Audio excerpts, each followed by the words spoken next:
Hello, Group A. Hello, Group A. Hello.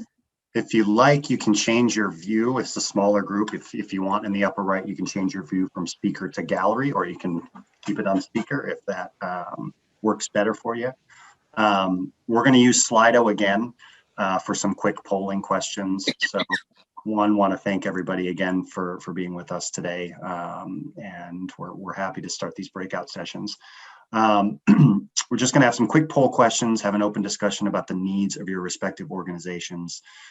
This will give us an opportunity to get to know each other a little bit better again, and then learn about our shared objectives. So hopefully you all still have Slido open, and it should now have you positioned in Group A if you're looking on your second website tab or your other device. And we can start by launching the first poll question for this group.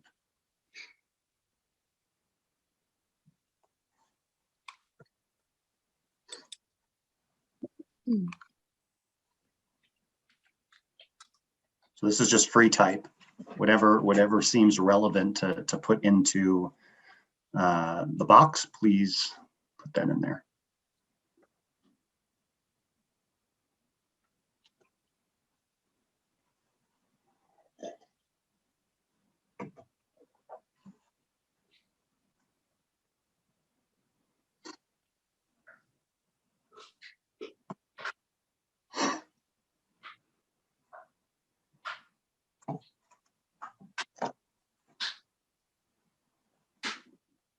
There's a lot of membership related ones.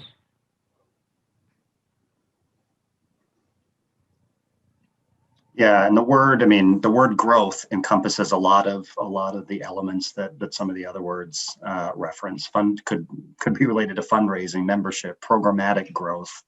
So I'll wait another minute or so for everybody to make an entry, and then we can talk about the takeaways.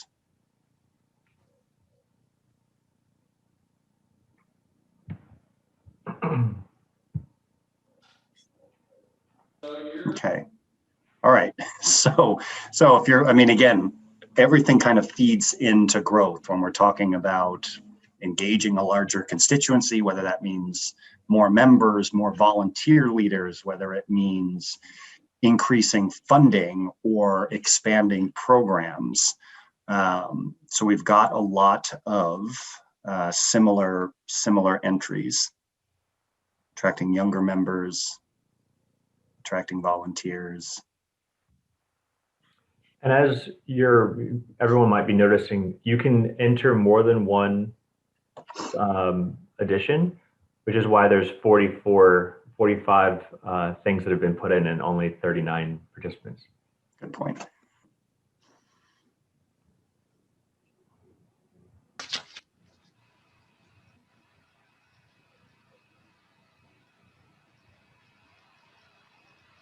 So Sam, where is a good place to start? Do we want to talk first about, it's a little bit of the chicken or the egg kind of discussion. Do we want to talk about programs and how that relates to attracting membership? Do we want to talk about volunteers and infrastructural needs that support programs, that support potentially members? Well, I'd say I see the largest word, but the one that people have said the most is growth. And maybe it might be helpful to hear for some people when they say growth, does that mean multiple things for them, the people that have chosen that?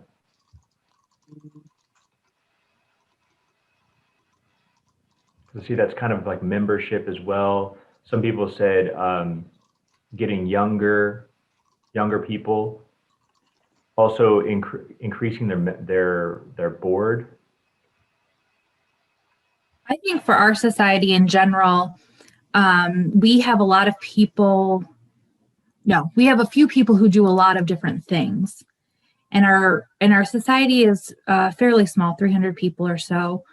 And getting new members, younger members who are still wanting to do a lot of things. Some of our members are quite older and don't want to volunteer for a lot of extra work or don't have the energy to go out and do all day events or something.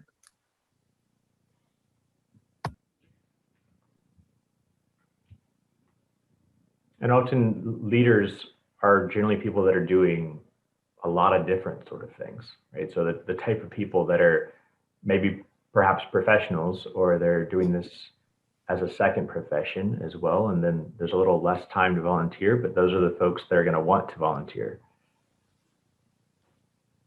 In my group in Oregon, what I find is that in the past, there have been lots of times where people on the board would say, we need somebody to do something.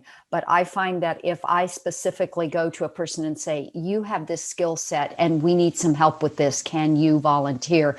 I'm getting a lot better response with my volunteers when I target what I know they know, rather than just putting out the mass call for, we need somebody to do something. But we also have a really small group. Well, I think that's an excellent point there, because I think there's some degree of engineering that has to happen. I think when you're talking about engaging volunteers, because you, like you said, you want to match skill set to need. Right. That can't happen at the last minute, though. You can't wait for the need to arise to try and make the identification. So I think engaging your community, engaging your membership population, or whatever your constituency is, to learn about what they're interested in, what their skill sets are, to match them to future volunteer opportunities is something that, you know, should be thought about on an ongoing basis. And Ethan, I also have felt like, and from some other boards that I have been on over the years, that oftentimes we ask for volunteers and we let people volunteer for anything. And I've been a technical trainer for 40 years. You can't necessarily accept someone to do some technical work for you if they don't have that skill set, even though they want to help. So finding the right people for things is really important in my book. Right, absolutely. So go ahead. What we find is that we have the same people year after year doing the work of the board. And we have a really hard time getting other members to commit to being on the board, or being an officer, or being a committee head. They just want to enjoy what we offer, and nobody wants to help make it happen. Yep. Yeah, and that's not an unusual place to be for an organization that's relatively small or has limited resources. I do think there is an opportunity to frame the volunteer engagement, particularly to the younger generation, as a real opportunity.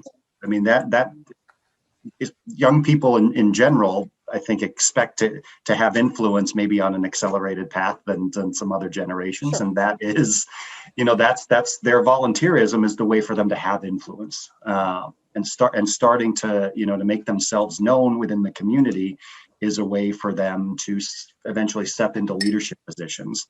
So kind of linking membership with the privilege of volunteerism, because that's really what it is. It's a volunteering and leading an organization really is a privilege of membership. You can link those two things. And I think another opportunity is really, people want to know what the commitment actually means. So trying to define, how often do I need to meet? How much is this really going to influence my day-to-day life or my nightlife is important. Help define that commitment for the volunteer. I have a hand raised from Laura. Yeah, is my mic on? It is. I can never tell because I can't hear it. One of the things now, not with my genealogy society, but with a couple other societies I'm in, one thing we've done that's been successful is to tag team positions. So you've got somebody who is, you know, the treasurer, and they have sort of a co-treasurer who's learning the ropes, and they can then do that for a year or two, and then the co-treasurer who's been learning feels more comfortable stepping into that position. And I'm hoping to do that with our society, our genealogical society, because we're in the same boat with, it's the same group of people, same group of overworked people who do the board positions year in and year out. And I know some of them would like to step down, but feel like they can't. Mhm. So, yeah. Yeah, shadowing is a great, is a great mechanism. Helps keep some continuity, helps, obviously train kind of on the job, helps maybe quell some of the fear for volunteers stepping into a new position because there's an overlap period. When you're thinking about volunteers and succession planning, I mean, some of that might be served by writing that right into the job description for the volunteer, that is a primary part of their role, is to help identify those that can step into a position once it's been vacated by them. And Joe has been trying to. Sorry. I have two things. First of all, we have just done that. We have written into our job descriptions for many of our positions that part of their job is to find a second person to help them with that position, or to be this. We can't really say it's their successor, but we're assuming it will be their successor. And the other thing I wanted to say was our biggest problem is finding people with technical ability who can help train our other members with, everything we need for our meetings and even for their own research. That's My organization has a different focus. We're a large group of over 700 members. So for us, it's extremely hard getting volunteers. And what we've done in the past is, before COVID, we could see the people who were attending our various activities. We could have conversations and discern their skill banks. And so as we approach these opportunities, names would pop up. But in the past year, we've not had that opportunity. So we've been kind of working blind because we've not had that pool of people that we could look to and invite to join us.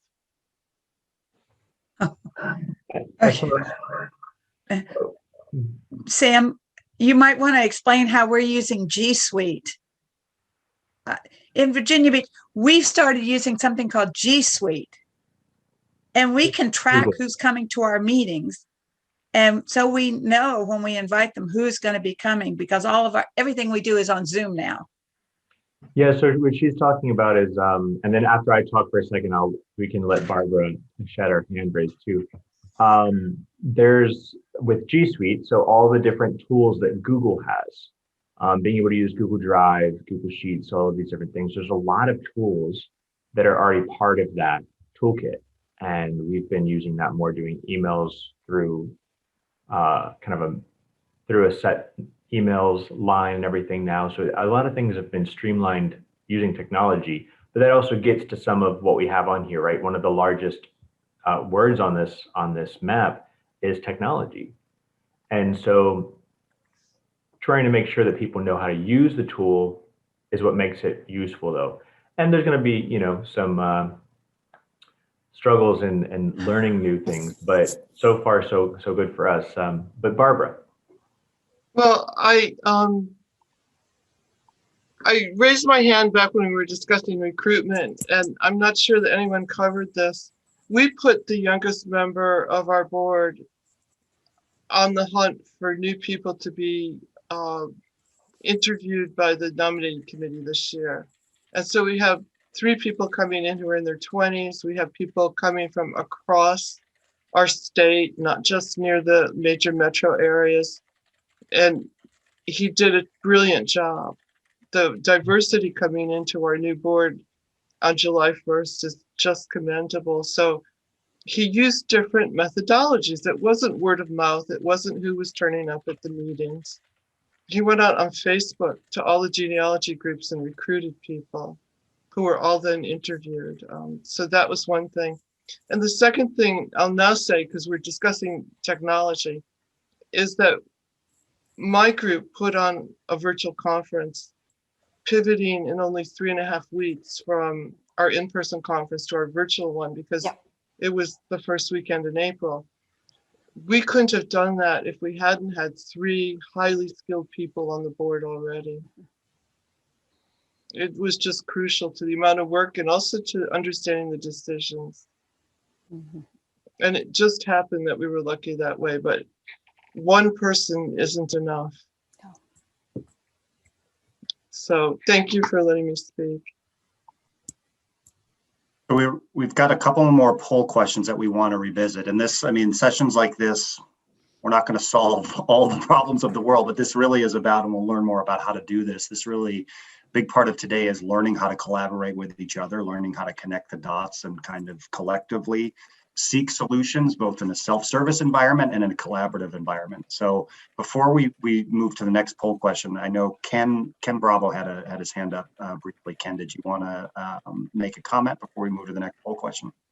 Yes, although I am currently president of the International Association of Jewish Genealogical Societies, which is an umbrella organization for 95 societies around the world. Prior to that, I was president of the Jewish Genealogy Society in Cleveland. And one of the things that we did there long ago was impose term limits. And what that avoids is, you know, I'm president, I've been president forever because I can't find a replacement. And it forces the group to really seriously take the nominating committee and not just take no for an answer, because now you've got a position you have to fill. So I throw that out there for whatever it's worth, as something to consider. You know, it's a little scary, I guess, when you first do it. But the problem that I see in societies across our organization is we have too many that are, if one person gets sick or their spouse gets sick or they want to move to a different climate or something like that, that whole society can go down the tube because it's all dependent upon one person who's holding it together. Great point. Our society has term limits, and something I've seen in the last couple of years is those same people just move positions after their term limit into a new position. Yep. So we're not getting new people into the board. I mean, I'm new, but I think I'm one of the few. One of the things you can do is you can mandate that they have to sit out from any position, for example, for a year. You can force yourself to do it, is what I'm saying. Yeah, I think recycling board members or leadership positions is not unusual, and it might sound counterintuitive to, you know, not allow people to stay in those positions because they are passionate and because they are committed and because you need people to sit in those seats. But I think kind of the takeaway is we need to be intentional about succession planning and pipeline development, if you will, because the volunteer positions are so, they're the engine of the organization, and they're a primary engagement mechanism for members and the next generation. So we'll go ahead, and all of the poll questions in this breakout are pretty interrelated. So let's just drill into the next one. And I was just going to say, technology. Everything that we're talking about now is really just it's a springboard, a beginning of a conversation that we're going to be having as a community through the Delegate Council.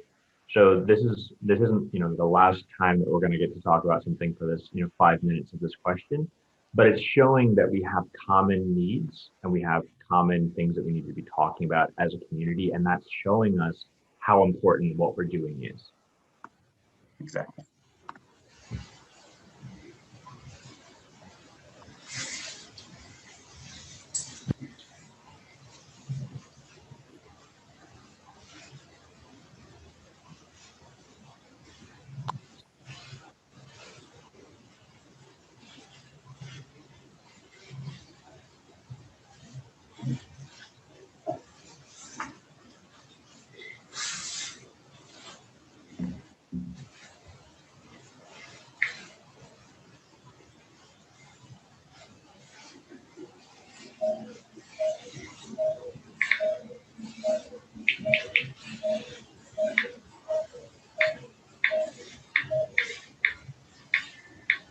And if everyone can just, when you're not speaking, if you can mute.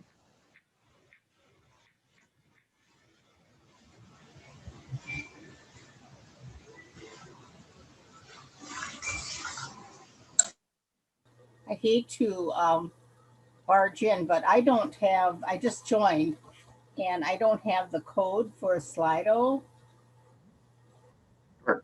It's NGS delegates, all one word, all lowercase. You don't have to put the hashtag symbol in. That's already there, just NGS delegates.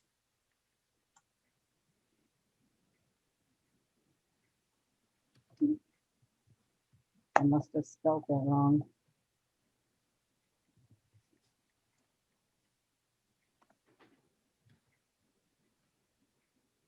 Okay, I have it. Thank you. You're welcome. And a reminder, if you see it already on as a word or a phrase on the screen, you can just select that when you start typing it in.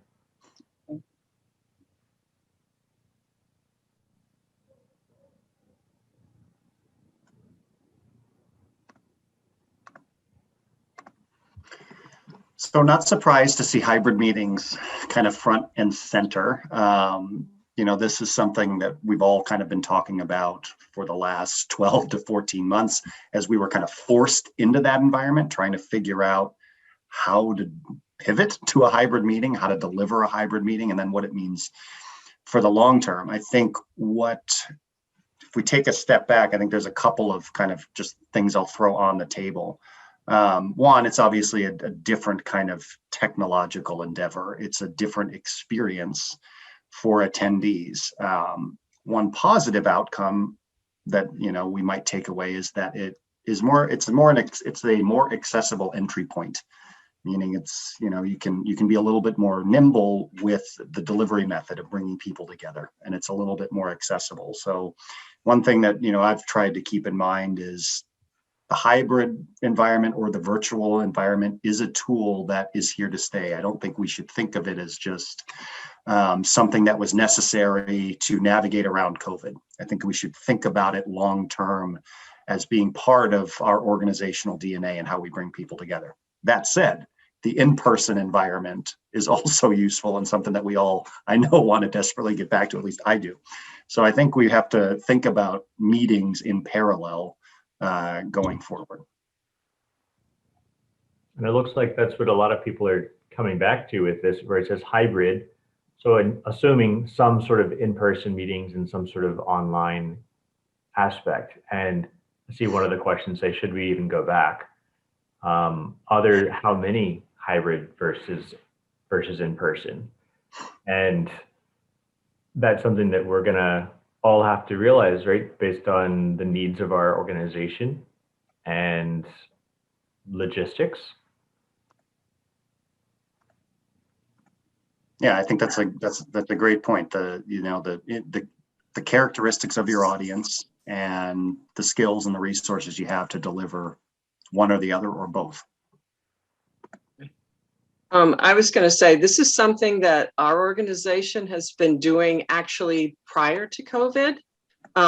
What we were able to develop is sometimes when we would have a speaker that wasn't there, or even if the speaker was there, we have a way to use GoToWebinar, and we would set it up so that people that couldn't make it to the meeting could then access the meeting by using GoToWebinar. They could register and they could do it from home then.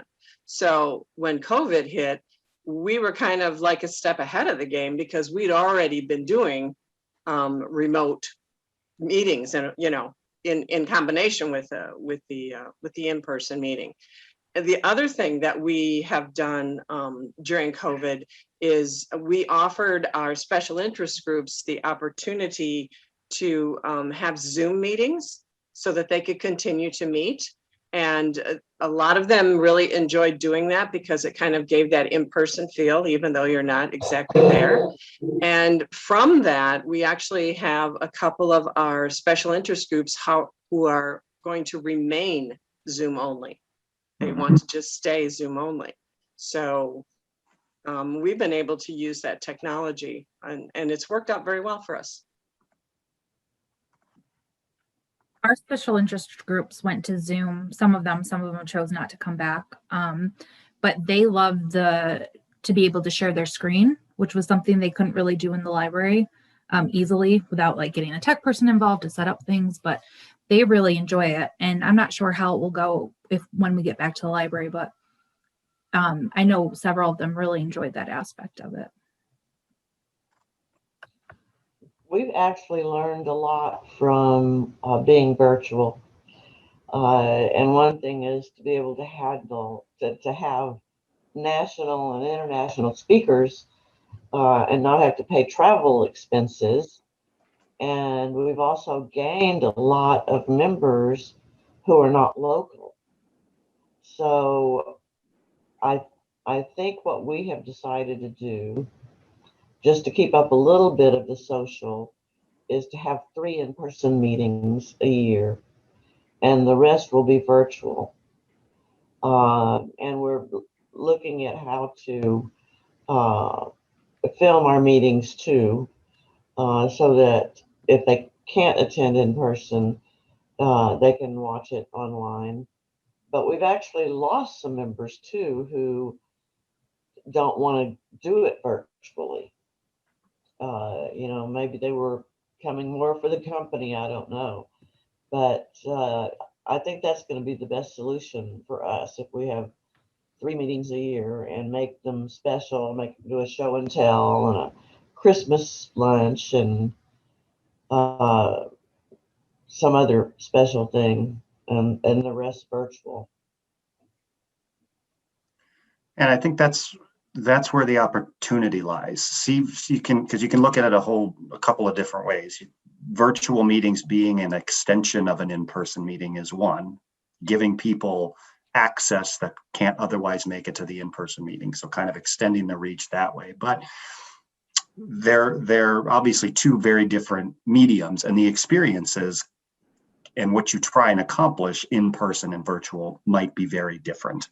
So just integrating that into your approach for delivering content or bringing people together, and understanding what your audience wants to do in a virtual setting versus an in-person setting, and where the utility is. That, I think, is the long-term conversation. Susie, as the other Susie in the group, I need to echo what you said. We're having the very same experience here in Central Mass. Some of our older members who came just for the socialization and weren't even really doing much research, we suspect, are missing the social aspect. A couple have come online, but several have not. They're not comfortable with the technology.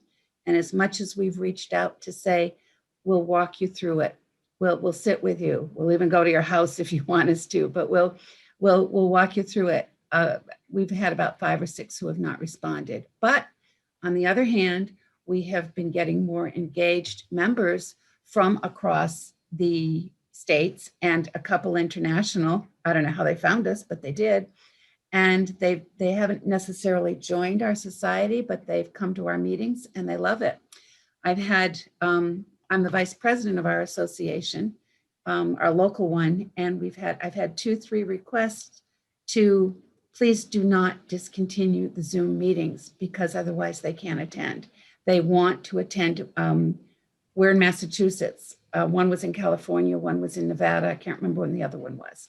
So it's sort of 6 of one, half dozen of another. We're losing some less engaged members. We're gaining more engaged members, but we're still having the same problems others are having, increasing our membership and trying to alleviate the burden of a select few. We have about 100 members. We're very small.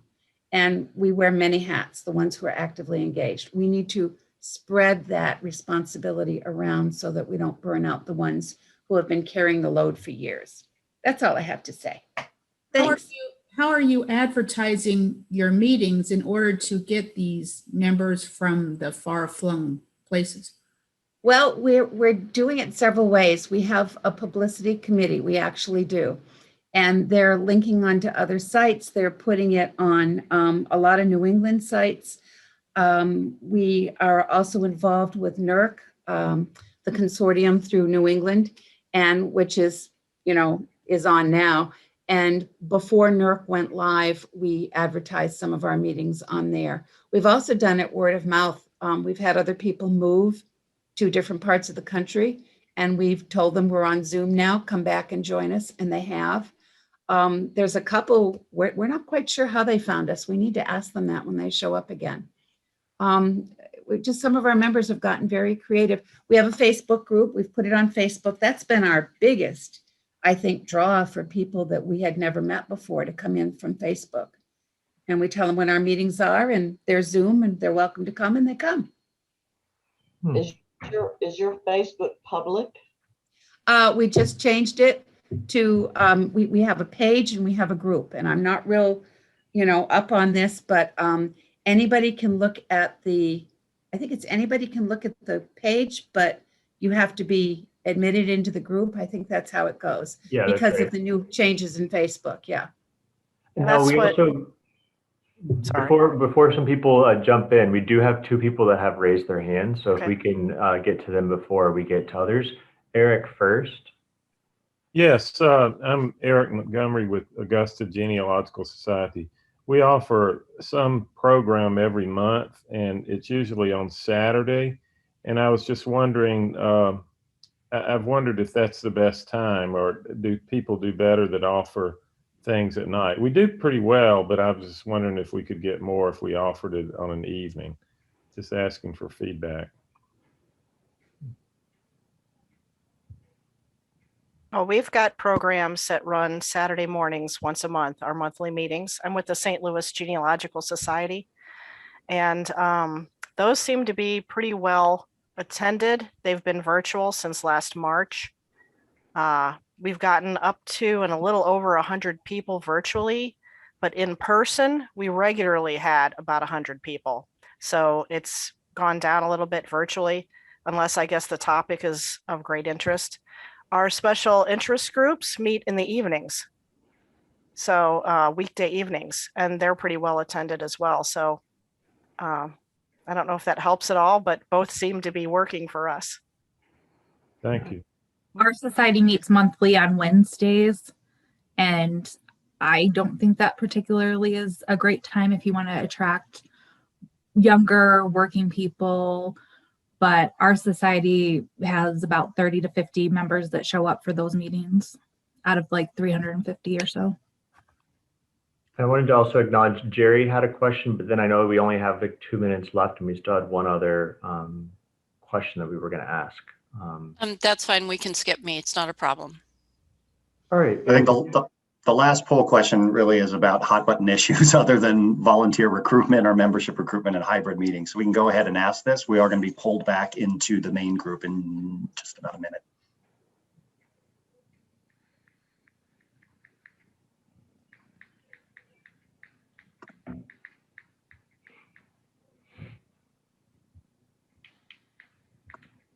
And if Ethan, if you can just move the breakout rooms pop up over so we can see. I don't see it. It did pop up on my screen, but I was able to. Oh, that's mine. Just kidding.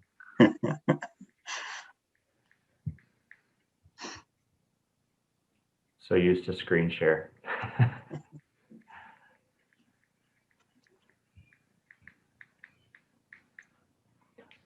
So I'm just going to start reading off stuff while people are listening before we jump out. Membership, volunteer recruitment, diversity, strategic planning. Again, membership. And again, the ones that I'm reading because they're the ones that multiple people have said, not because I think they're more important.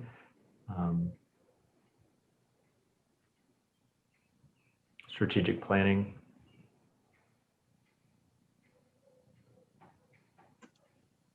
And it sounds like there is a lot of overlap with what we've talked about in the last previous questions about membership, about getting more diverse perspectives or diverse ages, more people volunteering, growth. So it sounds like there's a lot of overlap in even the 39 organizations that we all represent and the needs for our communities moving forward. And again, as we get further into the day, we're going to talk about the resources that are available, whether they be kind of self-service related to governance and things that you can tailor to your particular group, or how you can use some of these online communities that we are setting up, the face group that exists now to socialize different things amongst